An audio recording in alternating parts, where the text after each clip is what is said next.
Hey guys, so it's been a little while since I filmed anything. I do have business to run and another thing, life, all that stuff.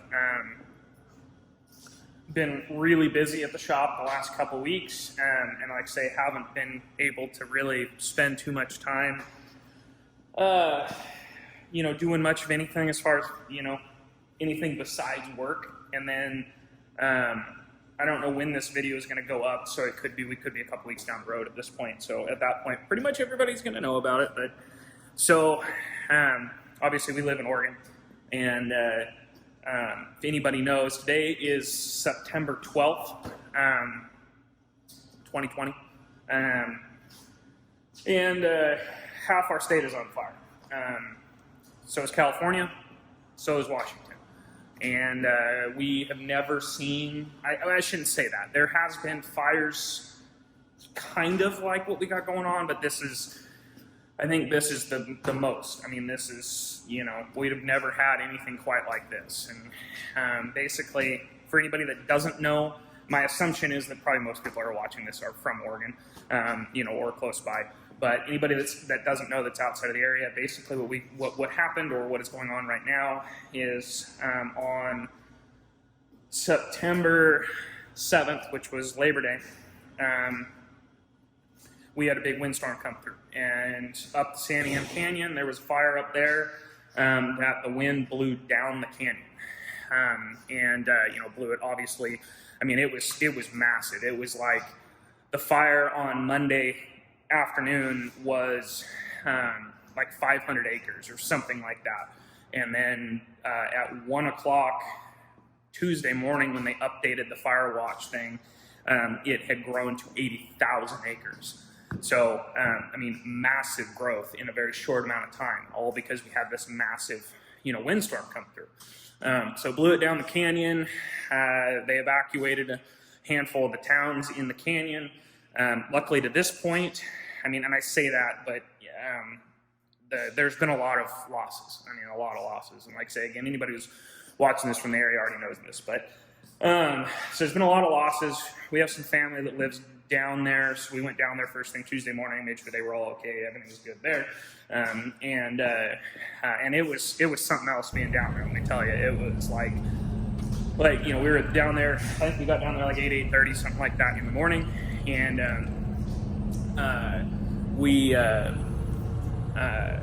it was like about 9 o'clock. I was standing out in my in-laws' driveway, and it was like 4 o'clock in the morning. It was so dark outside. It was like when the sun first starts coming up in the mornings. Anyway, so then we had Tuesday, so this is the 8th, we had a fire that started up on the hill. It's probably, a mile, maybe 2 miles, something like that, as the crow flies from the house. And it grew basically Tuesday afternoon at like 5. We heard about it and that it was getting bigger. And so we went and we didn't really think too much of it at first. And then kept getting, more and more people, more posts on Facebook, so probably 9:30, we went and checked on it. And basically it started on the opposite side of the hill, and it grew to our side of the hill. And I still wasn't horribly worried about it, but we decided to just kind of be precautious about it and kind of get ready to have to move if we needed to. We're in the process of right now trying to, I wouldn't say in the process of, but we're in the kind of starting. We've been kind of waiting to buy a house. And so we live in a travel trailer right now. And when I say we live in a travel trailer, we live in a brand new travel trailer. We bought a new travel trailer last year when we decided we were going to go over to Bend and live over there for a while. And just so we had the capability of moving around while we were over there, figuring out where we liked, that type of thing. And then also gave us the capability that if we wanted to move back on short notice, we could.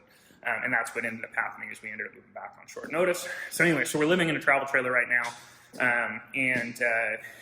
So Luckily, we have the ability to, basically hook up to our home and move it if we need to, which, in these cases is good.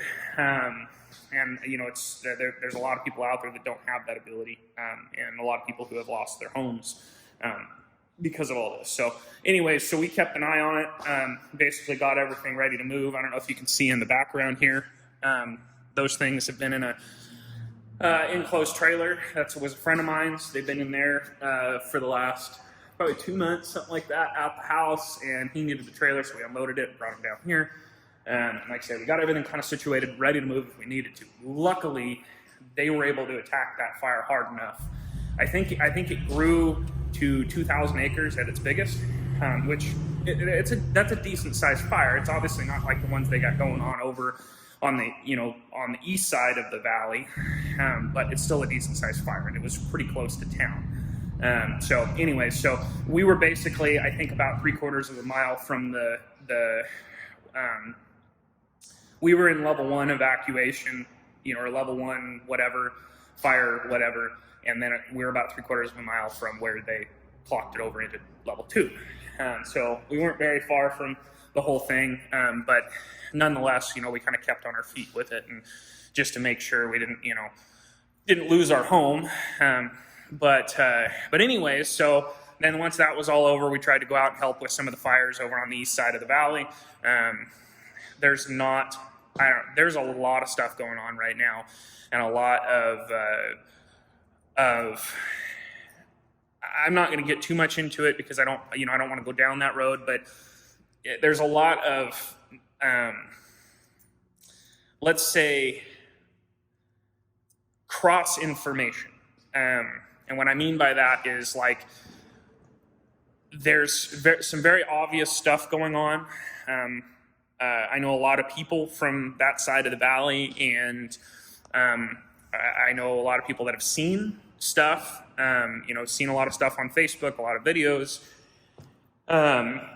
about how these fires are coming about. But the officials are basically saying the opposite. So anyways, like I say, I'm not going to get too much into that because I don't want to deal with that. So anyways, so we are going to actually do some work today. I think that, how long are we in here?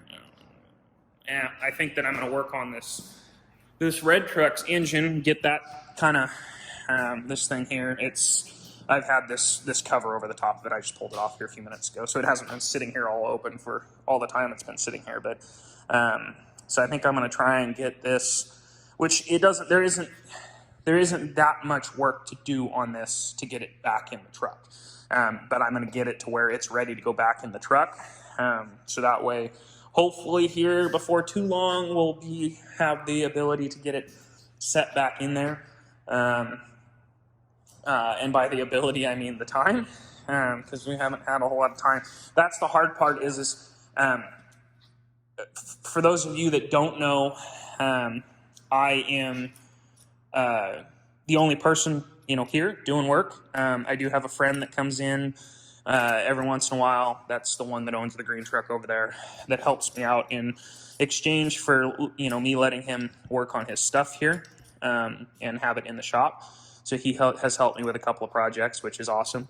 But like I say, that's the problem with being here by myself, is that when projects like this, these big projects that require a lot of time and soak up so much energy and time and space and everything, it's hard to get them done in any kind of timely manner. And I feel bad because this guy's paying a lot of money and his truck's taking a long time to get done. Luckily, he understands that. He understands that I'm the only person here, so it's hard to, for me to spend a lot of time on it. The other thing with it too is that he took several months to get me the money to be able to start the project. So this isn't all my fault. But at this point, the thing is solely in my hands. I need to get it finished so I can, 1, have the space back, and 2, get him back his truck. So we're going to go ahead and get started on this. like I say, we're really not that far from having it ready to go in the truck. I think I said this in the last video. I want to try and get the manifold and the turbo and everything on the engine before it goes in the truck. I think there's enough room for it. It may be a horribly dumb idea, and I may end up having to take it back off.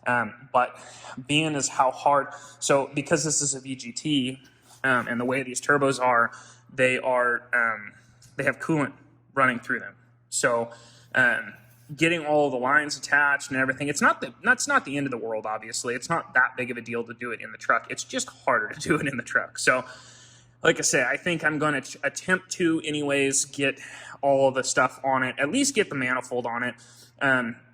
If you look at these coolant lines here, where the turbo sits isn't too far out from the coolant lines. And so that's one of the reasons why I'm pretty confident that I can get it in there with the turbo on it. But anyway, so I'm going to quit jabbering here and get after it.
So, I didn't get much done the other day. I got distracted by some other stuff, surprise. So, yesterday, so it's now Tuesday.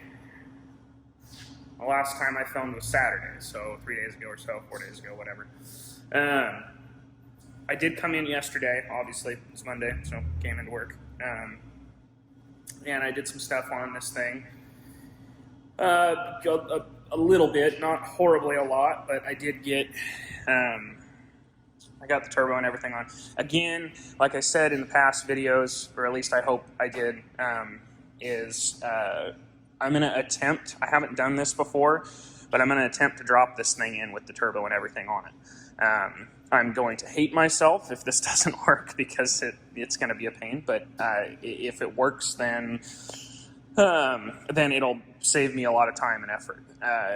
So anyways, so we got the manifold, the turbo, got all this stuff situated, got the alternator on, got the wiring harness run down here, that type of stuff. I threaded an oil filter on there because I needed to see where some harnesses were. I got the harmonic balancer, the water pump, power steering pump bracket.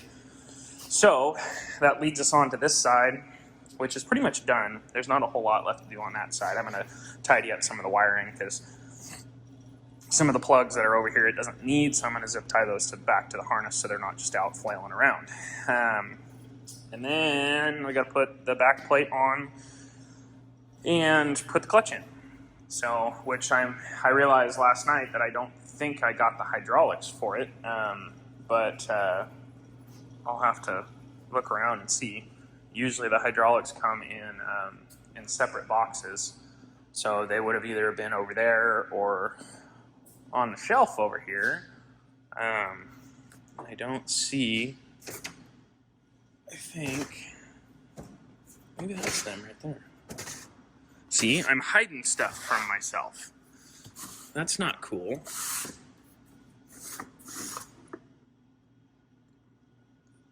Yeah. Yep, that's them right there. Okay. Well, crisis averted there. So, anyways, I'll set you guys up and we'll kind of go through and see how much more of this we can get done. My plan is, it shouldn't take me too long to get the back plate stuff on.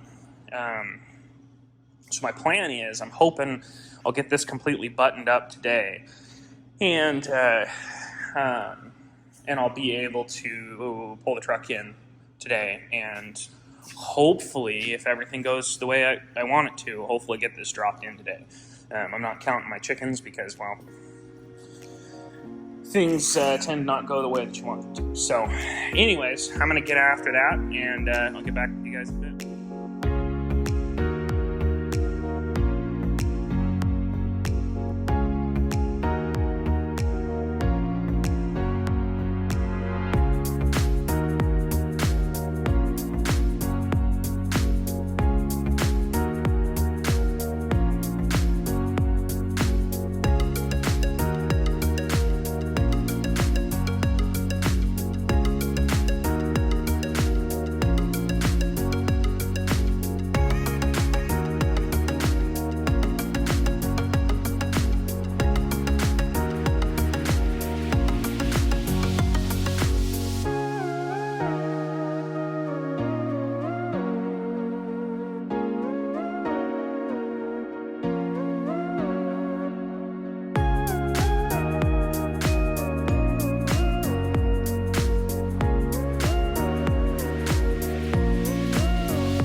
So,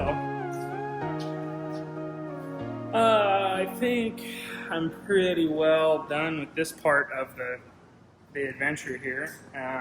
The next adventure is I got to take a couple of things back off. I put the fuel rail on just to kind of figure out where all the lines went and stuff for that fuel bowl delete.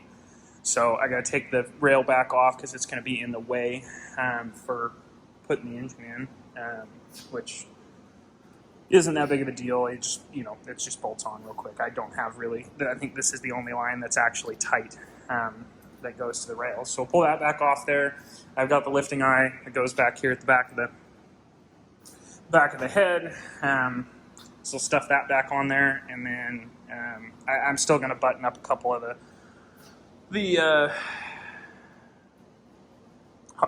all of this stuff here. All those wires there, they don't do anything anymore.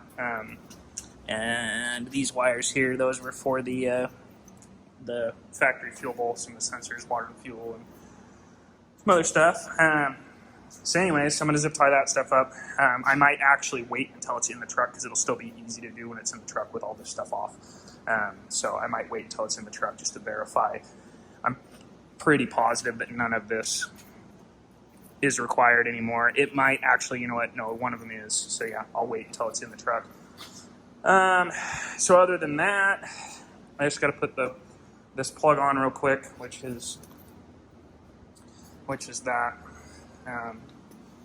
Just threads on there. But put that on there, and yeah. So next endeavor is getting the truck in here and getting it situated and getting ready to drop the engine in. So I'll probably do that in a separate video, just so that way